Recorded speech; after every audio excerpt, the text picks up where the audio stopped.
Hola, buenos días, como siempre. Entrando directamente al tema, recuerdan que el último conversatorio que tuvimos hace 3 días, había yo quedado de hablar con ustedes hoy nuevamente, pero ya con más detalle de lo que se refiere al sistema eléctrico en México. Y entonces, simplemente, cuando decidí hacer eso, decidí que también creo que es más importante que yo comparta con ustedes cierta información que tengo pues de cuestiones, por ejemplo, el sistema eléctrico, de lo que es el petróleo, de cuáles son los derivados del petróleo, de lo que son los maquillajes que contienen petróleo y que tienen que ver con la industria de los cosméticos, etcétera. Y entonces pensé que me voy a abocar en los siguientes conversatorios, voy a ver cómo dar una clase en la universidad que está criticando el gobierno, no gobierno, etcétera. Y si se lleva a cabo un acontecimiento internacional que valga la pena, pues así lo comentaré. Entonces el día de hoy les voy a hablar precisamente de lo que es la electricidad en nuestro país, cómo la forma básica de obtenerla, cuáles son los medios para generarla y lo que le sigue. Y entonces, para variar, se me seca la boca, con permiso. Hablaremos de que hay diferentes formas de obtener electricidad básica. Esas formas pueden ser a través de ¿cómo se dice? Mi smartphone. No es mi smartphone, es la puta, ya se me fue la palabra. Mi acordeón. Mi acordeón. Así se decía cuando yo iba a la escuela.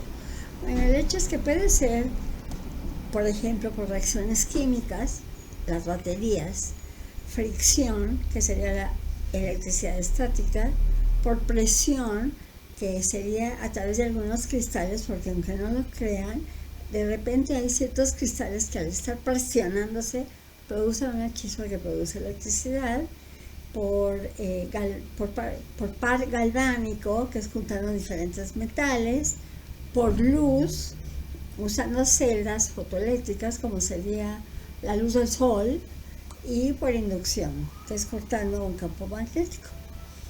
Y entonces, esto es así como el marco general, como se puede obtener la electricidad básicamente en el país. En el país tenemos diferentes medios a través de los cuales se genera electricidad, ¿sí? Hay los medios hidráulicos, que es lo que se conoce como hidroeléctricas, plantas hidroeléctricas por caídas de agua de grandes empresas, lo que sería termoeléctricas, que sería precisamente de la que voy a hablar más al rato, que es por la quema de carbón, petróleo y gas. La geotérmica, que se refiere al calor y al vapor de la tierra.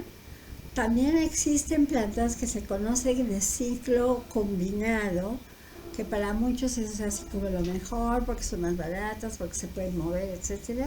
Está las nucleares, que son las nucleoeléctricas, solares y eólicas. Eólicas es por el viento. Entonces, hablando de lo que son las plantas hidroeléctricas, se denominan así a las que utilizan la caída de agua, que mueven una turbina. No voy a entrar en detalles, es que esto me lo dio mi adorado Gabriel en demasiado detalle, pero que hace que la turbina provoque que se obtenga electricidad. Bueno.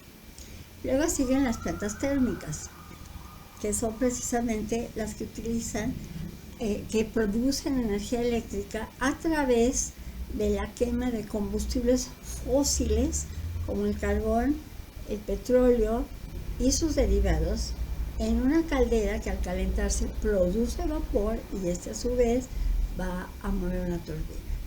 Existen las geotérmicas, que ya dije que se refiere al vapor de la tierra. Existen plantas de ciclo combinado en donde son usadas dos diferentes tipos de energía, digamos, de fuente de energía, a través de una turbina que comúnmente está movida por gas y otra por vapor. Y las plantas nucleares, en México tenemos una sola planta nuclear que está en Veracruz, en un lugar que se llama Laguna Verde, que por cierto tuve yo creo que el privilegio, gracias a Gabriel, de que pudimos llegar a un grupo de personas de la UNAM a estar dentro del reactor nuclear antes de que se pusiera en marcha. Obviamente después estaríamos ahí quemaditos. Sí. Y entonces hablaremos entonces, por ejemplo, de lo que se refiere a las pilas y baterías. Es importante hacer notar que existen dos tipos de baterías: baterías desechables y baterías recargables. Las baterías desechables son aquellas pues como las que conocemos para ponerle a esto o a los controles, ¿no? A los controles que dicen A y doble A y triple A, etcétera. Esas una vez que se gastaron se tienen que tirar. Y están las recargables, como son las baterías del coche, por ejemplo, o esto, que lo conectan en la noche y entonces se carga la batería del aparato, y entonces se carga, ¿sí? Y también se conoce, hay baterías húmedas y hay baterías secas. Y van a decir, bueno, ¿cómo que las húmedas? ¿Cómo es eso? Es que de veras ni siquiera sabemos todo lo que tenemos a nuestro alrededor todos los días. Yo no sé si ustedes saben, pero la batería del coche necesita humedad, ¿cierto? Cuando van a cargar la batería le tienen que poner humedad. Y hay baterías secas, como las que tiene esto, o como las que acabo de decir, que se usan y se tiran. Además, tenemos que tener en cuenta que cuando se habla, sobre todo en cuestiones de índole político, sobre la importancia o no de utilizar una, otra o de más allá, no se está tomando en cuenta cuál es verdaderamente la necesidad o el uso que se le puede dar a lo que se conoce como energía limpia, ¿sí? Que sería más bien la solar y la eólica. Y yo en este caso me voy a abocar especialmente en lo que se refiere a la termoeléctrica, en donde se quema o se utiliza el petróleo, el carbón y el gas. El combustóleo, que es el que utilizamos para las termoeléctricas, es un petróleo que en México lo tenemos en abundancia ahorita, o llamémosle tenemos cantidades mayores, debido a que lamentablemente el petróleo que tenemos en México contiene mucho azufre. Contiene más azufre de lo que la nueva norma definió que debe tener. Todos los petróleos, todos contendrán azufre y tienen que sufrir un proceso para ir eliminando ese contenido de azufre, y en la medida en que se va, digamos, limpiando de azufre el petróleo, es más fácil de utilizarse, pero es muy costoso. Entonces resulta que durante muchísimos años el petróleo mexicano, con ese contenido tal vez en exceso o no de azufre, se había utilizado para las grandes máquinas, incluyendo a las grandes máquinas que mueven los barcos. Y recién hace, no sé, 12 años, la verdad no sé exactamente cuándo, salió una nueva norma donde se establecía que el petróleo que se utilice en los barcos debe contener tal cantidad de azufre, que es mucho menos del que contiene el petróleo mexicano. Esto fue motivo de que muchas ventas que antes se hacía de nuestro petróleo que se utilizaba en los barcos, se tuvo que dejar de hacer precisamente por la respuesta a esta norma, lo cual provocó en un momento dado que en México tuviéramos almacenado un exceso de petróleo y que teníamos que usar de alguna manera. Entonces la manera era a través del combustóleo para producir energía eléctrica. Y todo el mundo se comió vivo al presidente, etcétera. Y yo lo que creo es que no supieron explicar lo que pasaba. Porque bueno, es de sabios cambiar de opinión y también es de sabios reconocer que hay fallas, ¿no? Y entonces resulta que lo que a mí me parece importante, y lo conversé con Gabriel, que como ya les dije, además de que mi pareja es un experto en todo lo que se refiere a la energía eléctrica. Y otras cosas. Cierto, muchas más. Tenemos que usar ese petróleo y que si bien el problema del petróleo, ¿cuál es? El combustóleo, ¿por qué se alega que contamina? Porque cuando se utiliza para que la turbina se mueva y produzca, elimina gases que se van a la atmósfera. Esos gases son contaminantes. Entonces, platicándolo con Gabriel, que les digo es una persona excepcional, no aceptó hablar aquí con ustedes en mi lugar, así que lo hago yo, pero resulta que tenemos desarrollos tecnológicos en enormes campos de la existencia humana y hay un método que se llama filtros dinámicos, que de hecho es una idea de Gabriel, que consiste en un proceso para filtrar los gases contaminantes cuando se están expulsando a la atmósfera, y entonces disminuiría muchísimo la contaminación.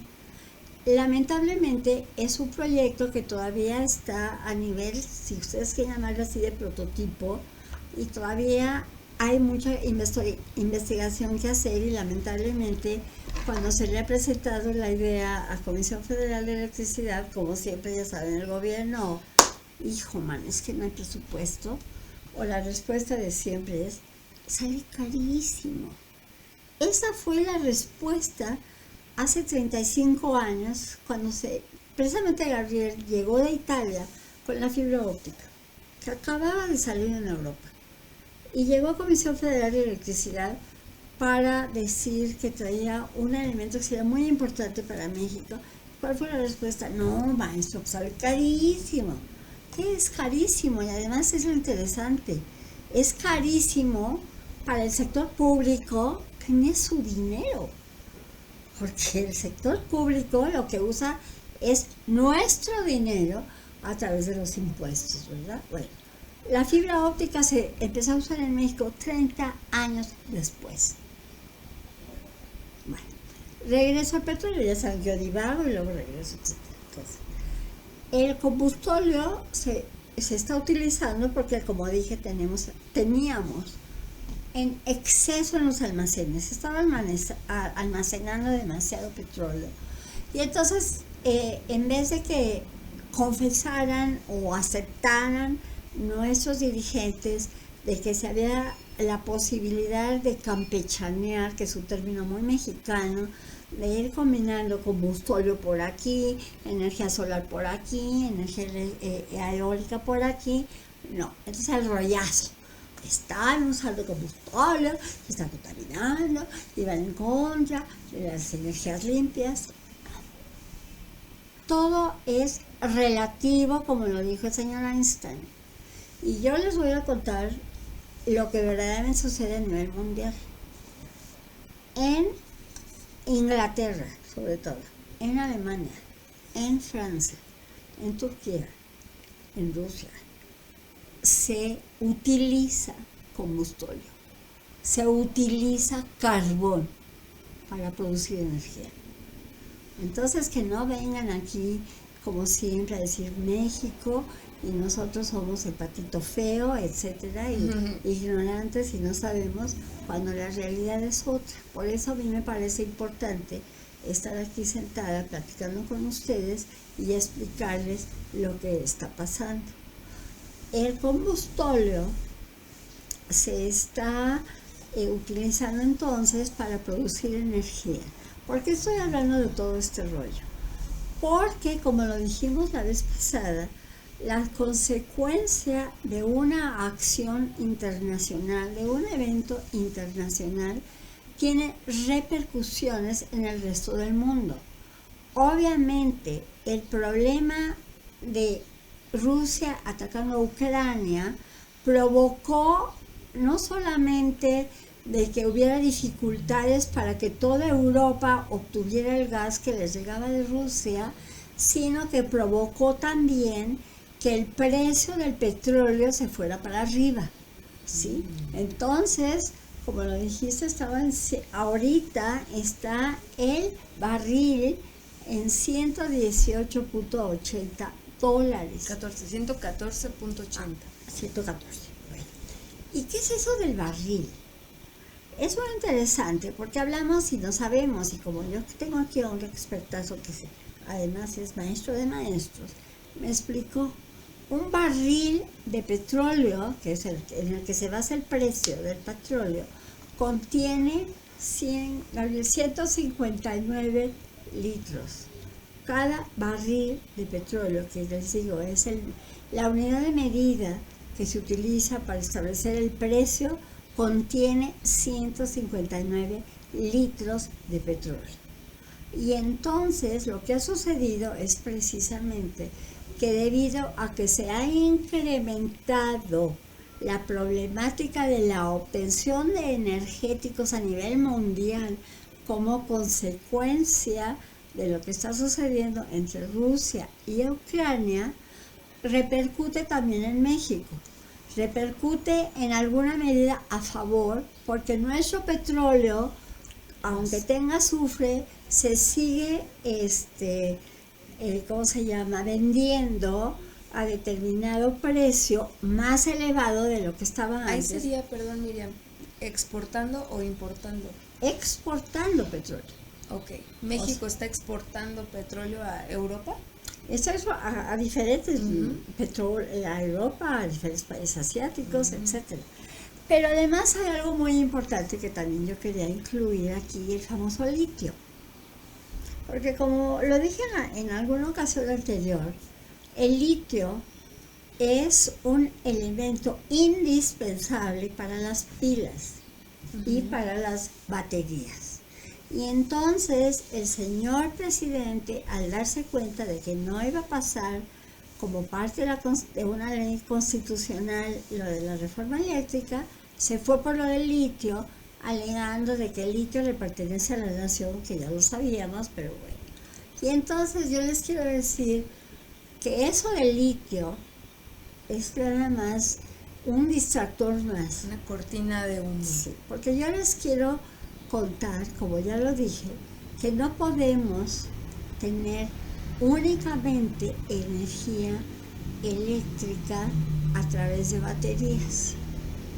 Simplemente pónganse a pensar. Primero, cada automóvil con sus baterías tienen que cargarlas para poder circular al día siguiente. ¿Y cómo las cargan? A través de un contacto eléctrico que va a recibir del sistema eléctrico la energía eléctrica que viene de dónde? Pues de las termoeléctricas, de las hidroeléctricas y de las nucleoeléctricas. Esto quiere decir, les guste o no, no podemos prescindir de lo que son las termoeléctricas que se operan con petróleo, con gas y con carbón. Además, están concentrados en las baterías de los automóviles. Y ya tenemos automóviles totalmente eléctricos. Y ya tenemos drones totalmente eléctricos. ¿Ustedes se les ha ocurrido pensar en una fábrica que produce textiles? Las máquinas que producen esas telas, pues no pueden trabajar con baterías. ¿No se te había ocurrido pensar? No, yo. Ok. O sea, ¿de dónde viene la energía eléctrica que mueve las máquinas en una fábrica? Pues viene del sistema eléctrico que se mueve con combustóleo o sistema de hidroeléctrica o de nucleoeléctrica. Entonces es importante que no nos vayamos con la finta cada vez que se asevera algo, cuando no nos están dando el panorama completo, ¿sí? Entonces, atole con el dedo, dicen. Atole con el dedo. Pues dicen. es que aquí va más allá de atole con el dedo. Porque atole con el dedo es cuando nos quieren ver la cara de tontos. Pero aquí va más allá. Aquí lamentablemente la ignorancia y la flojera. En general no es... Muchas personas son ignorantes porque son flojas. Porque no les interesa. Cierto. Porque no les preocupa prepararse más, adquirir más conocimiento, y luego se quejan y luego le echan la culpa al que sí tiene porque no tienen, ¿cierto? Entonces, ni todo es negro, ni todo es blanco, todo depende del color del cristal con que se mire. Pero lo que sí es importante es que nos permitamos estar informados. No hace daño. No duele el saber, al contrario, produce una satisfacción interna tan interesante que físicamente producimos endorfinas que ayudan a nuestro cuerpo, ayudan a nuestro corazón, ayudan a nuestros riñones, ayudan a nuestro hígado, aunque no lo crean, y parece que me estoy saliendo del tema, pero no, es concentrarnos a través de toda esta información que yo les estoy dando de lo que es la obtención, la generación de energía en este país, es adquirir conocimiento. Y eso es lo que necesita el mexicano y lo que ha ido poco a poco adquiriendo y lo que ha ayudado a que por eso ya no seamos un país de tercer mundo y seamos un país emergente. ¿Cómo la ven? Pues creo que no alcanzo o estoy, como todos nosotros que vemos este canal, estoy ampliando mi conciencia a través de lo que nos comparte Miriam. Y es que para mí está muy lejos de lo que puede ser mi percepción, lo que significa ser un país emergente. Podemos escuchar allá afuera en un café o con amigos y amigas que nuestro país está yendo por las alcantarillas, pero sabernos un país emergente nos pone en otra posición. No estoy hablando de esperanza, estoy hablando de realidad. Y no es un sueño guajiro, aquí sí, es una realidad. México, al igual que Turquía, al igual que Arabia Saudita, al igual que la India, son países emergentes. Esto quiere decir que si bien todavía no alcanzamos el nivel de los 7 grandes países desarrollados, que como vemos con Rusia, no necesariamente es la bendición de los dioses el desarrollado, porque ahí tienen el resultado, pero sí tenemos ya un nivel de desarrollo que nos permite tener otro nivel. Y eso nos permite también, como repercusión de ese nivel, tener toda una serie de circunstancias y de situaciones mejores en lo que se refiere al comercio, en lo que se refiere a la economía y en lo que se refiere obviamente al crecimiento y al desarrollo. Obviamente estoy hablando de lo que es una situación normal, general, que no tiene nada que ver con el gobierno de la 4T. Ni modo, ahí voy otra vez a la cuestión política, ni modo. Pero esa es la realidad. La primera palabra que el señor que ahora ocupa el Palacio Virreinal dijo es que México lo recibió en quiebra. La primera mentira. Mentira de mentidísimas. Y todo el mundo ha dicho la corrupción nunca estuvo como con Peña Nieto. Yo no sé cuáles son sus puntos de medida, pero lo que sí sé es que se alegaba, es que no hemos tenido crecimiento. Estamos, el Producto Interno Bruto, Estancados. 2.2. Terrible. A ver, cuando nosotros estábamos en 2.2, que como siempre volteamos a España, aunque se queje el gobierno de la 4T de que invasores, pues cuando España siempre ha sido el punto de referencia para México. ¿En cuánto estaba el crecimiento de España? Y triste que así sea, ¿no? Bueno, alguna vez recuerdo que aquí justo en Condesa me encontré con unos españoles que decían, es que México está como 10 años atrasado de lo que es España, ¿no? Compararnos, es como si yo, Erika, comparo mi vida, comparo quién soy con alguna amiga mía que tenga 37, 35, 37 años. Son procesos históricos de vida completamente distintos. Y lo mismo para con España, ¿no? O sea, nosotros estábamos haciendo una civilización súper ecológica, mientras ellos ya traían armas de metales, barcos enormes, ya habían pasado por un proceso de esclavitud gigante. Entonces yo digo, y ni era España. Y ni era España, ¿no? Entonces, más bien, ¿con quiénes podría México compararse? Con los países emergentes, ¿no? ¿Y como para qué compararnos? Bueno, también. Por eso voy a eso. España, al igual que México, y yo creo que todos los países, son como muchos. Hay muchos Méxicos, porque no es lo mismo un residente de Nuevo León, de Monterrey, a un residente de San Cristóbal de las Casas. Como este tipo de Nuevo León, pero ahorita... Bueno, no voy a hablar ahorita del chico Yeye. Es que yo hablo de mi época. Bueno, no cambiemos de tema, pero lo que sí les vuelvo a decir, cuando nosotros estábamos con un crecimiento de 2.2, toda Europa, la Unión Europea estaba con 2.7. Y ahí está Alemania, y ahí está Italia, y ahí está Inglaterra, y ahí está Francia. 2.7. ¿Sí? Si de comparaciones se trata. España, igual, tú no puedes hablar en España de Barcelona igual como de Extremadura. Nada que ver. Por eso Cataluña, que se quería independizar, luego dijo, híjole, mejor. Y de eso ya hablaré en otra ocasión.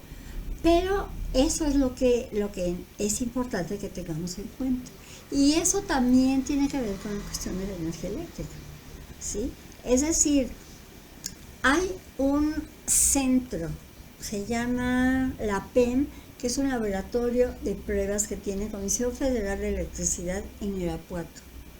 Y tiene un nivel para hacer pruebas eléctricas de cualquier laboratorio que ustedes quieran en el mundo. ¿Sabías eso? No. No sabemos todo lo bueno que tenemos y nada más nos fijamos en lo malo. Entonces yo aquí estoy sentadita junto a Erika para contarles cómo empecé en mi primer programa, que fue el 30 de septiembre, ya vamos para 7 meses, Sí. donde hablé de lo importante que era destacar todo lo que sí tenemos positivo en México. ¿Sí? Y vienen aquí a la PEM a aprender. ¿Sí? Entonces, tenemos que reconocernos como gente valiosa. Y tenemos que reconocer que cuando no estamos haciendo las cosas bien, no tenemos por qué echarle la culpa al de frente, que sí lo está haciendo bien, y en vez de decir que le vaya mal, para que esté igual que yo, decir, oye, bueno, échame la mano para que estemos igual de bien. Y no se nos olvide, aquí sí comparar, de que si aquí se está quemando combustible y carbón, pues en Inglaterra están igual. Inglaterra con su reina Isabel, que ya pobrecita, ya casi no puede caminar, para que déjense de andar con tontadas.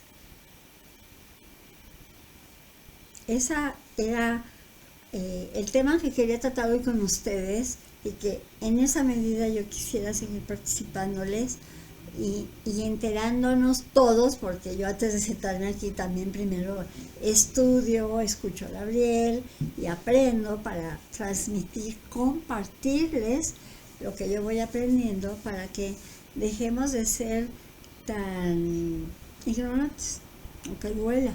Hay que sobarse aunque le duela.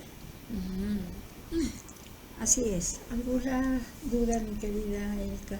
No, yo creo que me quedo llena de dudas, más bien, me quedo llena de dudas y de hambre de saber, que me encantaría que ese fuera una sensación que todos experimentemos en casa, porque es justo este programa una canal, puerta, este canal. este canal desde la mirada Weisberg. Es un programa que nos abre solamente una puerta. Existen muchísimas, el internet, las bibliotecas, tus propios amigos, las universidades. Son tantas las maneras de saber que nosotras no nos creemos dueñas del conocimiento, sino realmente la idea es que esto nos crea una pequeña duda o una pequeñita idea de algo que es enorme entre la geopolítica, las ciencias sociales, la filosofía, lo que se les pueda venir en mente a través de este tema que podría parecer simple o para otros complejo, en mi caso complejo. Es solo una manera de seguir aprendiendo. Entonces, pues Miriam, muchísimas gracias por este gran aprendizaje. También lo fue para mí. Y yo me siento muy satisfecha de ir también a esta edad todavía a seguir aprendiendo, porque nunca se acaba de aprender. Y en la medida en que sepamos más y en la medida en que reconozcamos tanto lo que sabemos como lo que todavía nos falta por saber, que seamos un poco más sencillos en cuanto a ser ignorantes y tener un poco más de amor, porque siempre acabo con lo mismo, el amor, ¿sí? Ay, frase hecha, el amor. No, el amor en su concepto más real, más serio, más intenso y más íntegro. Y es primero el amor a sí mismo, que cuando tengamos la autoestima famosa, eso nos va a llevar a saber un poco más. Tampoco vamos a ser enciclopedias, ¿verdad? Pero por lo menos a tener un poco más de conocimiento para, en alguna medida o en gran medida, contribuir al crecimiento y al desarrollo de nuestro país. No es tan difícil, no cuesta tanto y no duele. Créanme que no duele. Y no siempre adquirir el conocimiento significa gastar millones de dólares, ¿eh? No. El conocimiento, afortunadamente, en este momento del desarrollo del hombre, a través de la tecnología, a través de tantos medios, adquirir conocimiento es mucho más sencillo que cuando yo tenía la edad de Erika. Totalmente. Entonces aprovechemos. Pues, sin más por ahora, les agradecemos a todos que llegaran hasta este momento. Deseamos que les sirva esta información y si ya te sirvió a ti, compártelo a quien consideres que también le puede ser útil. Como hemos dicho varias veces, este programa está hecho para universitarios que tengan dudas y que quieran acrecentar su conocimiento. Si tienen alguna duda, algún comentario, por favor déjenlo aquí abajo, y si no lo sabemos, yo me lo invento. Averiguamos. Miriam lo averigua. Ella lo inventa, yo me lo averiguo. Muchas gracias. Hasta que pronto. Dios los bendiga. Abrazos. Hasta luego.